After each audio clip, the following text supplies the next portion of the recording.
Welcome back once again, all of my low carb friends, and for those of you who are here for the first time, welcome. Today I have another very easy keto recipe for you. Today I am going to show you how to make quick, easy, keto, high protein tortillas. Now the original recipe of this came from another YouTuber called Cooking with Mel, but I took her recipe and tweaked it a bit here and there, made it my own, made it for me easier, and made it to where it's a little bit more for what I was looking for in a tortilla. So if you want a printable version of this recipe, you can check out my website at janetsdeliciouslowcarbkitchen.com. You can find a printable version of this recipe and other goodies there for you.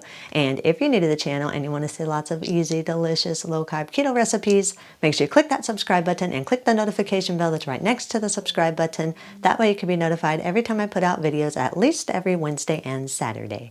And if you'd like to help support the channel, make sure you scroll down in the description of the video. You'll see some affiliate links. Anytime you purchase anything using those affiliate links, a small portion of your purchase would go to me and help support the channel. Also remember, I have branched out to cal.com, so if you'd like to head over there and give me a tip there, that will also help going towards supporting the channel.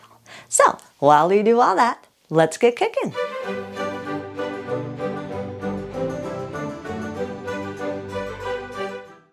Place 16 grams or around 2 tablespoons of egg white protein powder in a large mixer bowl. Add an 1/8 teaspoon of cream of tartar and 90 milliliters or around 6 tablespoons of room temperature water. Use a wire whisk and whisk the ingredients together for about 1 minute or so, just until the powder is completely dissolved. Place a whisk attachment onto your standing mixer. If you don't have a whisk attachment, you can just use the regular beating attachment. Beat on low just for about 10 seconds, just until everything starts combining together. Then increase your speed to medium and beat on medium for about 30 seconds or until the mixture is frothy. Now, if you don't have a standing mixer, it's okay. You can use a hand mixer. You can use just a manual whisk in a bowl, but it is going to take a lot of time because you are going to be beating the egg whites to stiff peaks. But it can be done. It just will be a lot of work for you. After you've whisked the mixture for about 30 seconds and it's frothy, increase the speed of your mixer to medium-high and beat on medium-high for 10 to 15 minutes or until the egg white powder has been beaten to stiff peaks. Now, the way you know whether or not you have stiff peaks or not is when you're done beating and you take the whisk attachment out of your egg whites.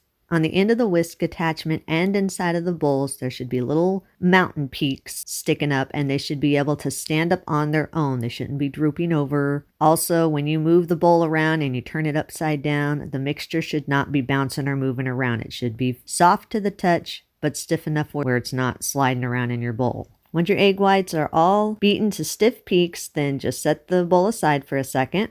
In a separate large mixing bowl, combine 180 grams of freshly grated Parmesan cheese. This is roughly about 2 cups. If you're using freshly grated Parmesan cheese like I am, and not the canned Parmesan cheese, then you'll want to place the cheese in a processor or a coffee grinder and process the cheese for about 30 to 45 seconds, just until the cheese is kind of more of a powdery texture. This just helps the tortillas to be more smooth and not have any type of a little bit of a grit texture.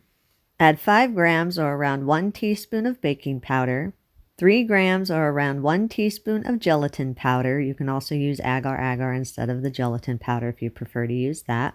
And 6 grams or around 2 teaspoons of xanthan gum. Now, I know some people don't like to use xanthan gum. Xanthan gum really does work the best in this particular recipe because it gives the most flexibility to your tortilla. However, if you don't have xanthan gum or you don't like to use xanthan gum, you can use a little bit more of the gelatin powder or the agar-agar. Just keep in mind that your tortilla might not be quite as flexible as if you were to use xanthan gum. Whisk the dry ingredients together until there are no lumps. Gradually and gently fold the beaten egg whites into the dry ingredients until everything is fully combined. If you want your tortillas to have a little bit more of a corn tortilla taste to them, then you can just add a few drops of corn extract. Once the dough is combined, then scrape down the sides of your bowl and press the dough together to form a smooth ball. Now, the dough will be very moist, but it should not be sticky. When you're pushing the dough together with your hands, the dough should easily release from your fingers. It should not be a sticky feeling, just moist. Divide the dough into 4 equal portions. Now I'm making my tortillas to be 8-inch tortillas. If you're wanting your tortillas to be a little bit smaller, then you can divide the dough into 5 or 6 portions. If you're wanting to be a little bit bigger, then you would divide your dough into 2 to 3 portions. It all depends on how big you want your tortillas. Once they're divided, roll each dough portion into smooth balls and place them back in your mixing bowl. Line a clean work surface or a tortilla press with parchment paper. Place one dough portion at a time onto your work surface or your tortilla press, whichever one you're using.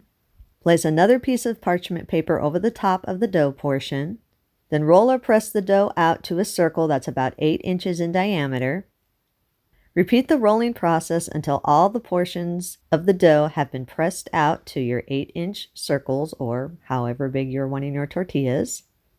Preheat an 8-inch skillet over medium-low heat for about 3 to 5 minutes or until it's hot. You don't have to put any oil or anything in the skillet. You're going to be cooking these in a dry skillet. I'm making 8-inch tortillas, so I'm using an 8-inch skillet. Whatever size of tortillas you are wanting, that would be the size of skillet that you would be using. So once the skillet is preheated, then keep the parchment paper attached to your rolled out dough portions. Then use the parchment paper to transfer your tortilla one at a time over to your preheated skillet.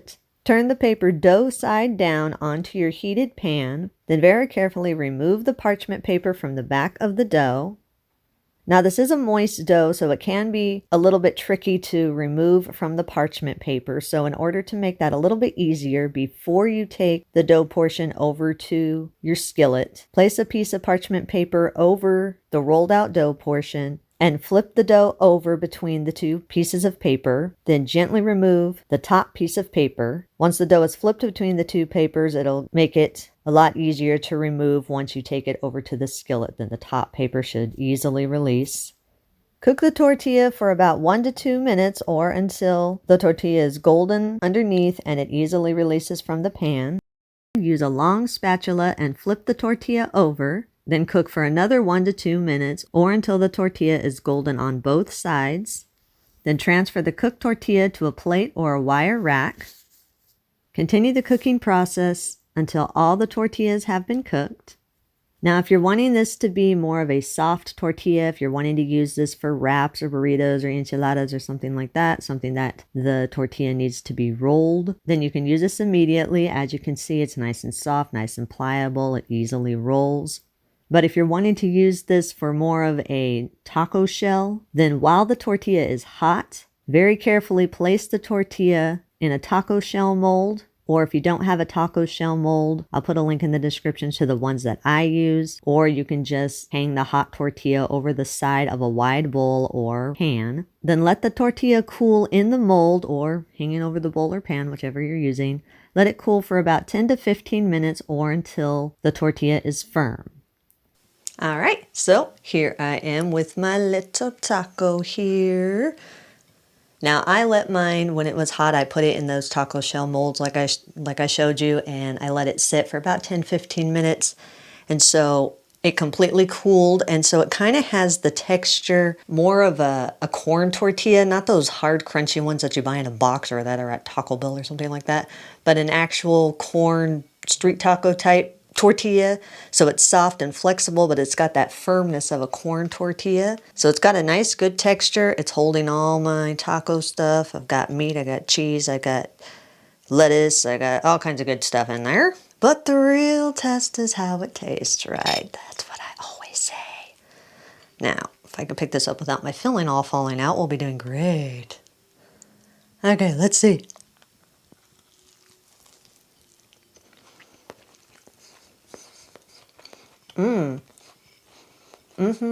Definite. That's really, really good. That is very good. And the fact that we just used egg whites and didn't have any yolks in there, it doesn't have a super egg taste. That Parmesan cheese in there makes a really good combination with that, so it doesn't taste like you've got a filled omelet. And you can always, if you want to, add some dry spices into the egg white and cheese mixture. But it has a really, really good taste. I really like that. That is good stuff. And it makes a great, great, simple, quick taco shell. Yummy, yummy. Thumbs up. My hands are full, but I'd give a thumbs up. Yes, definitely. Now these are best if they are eaten immediately.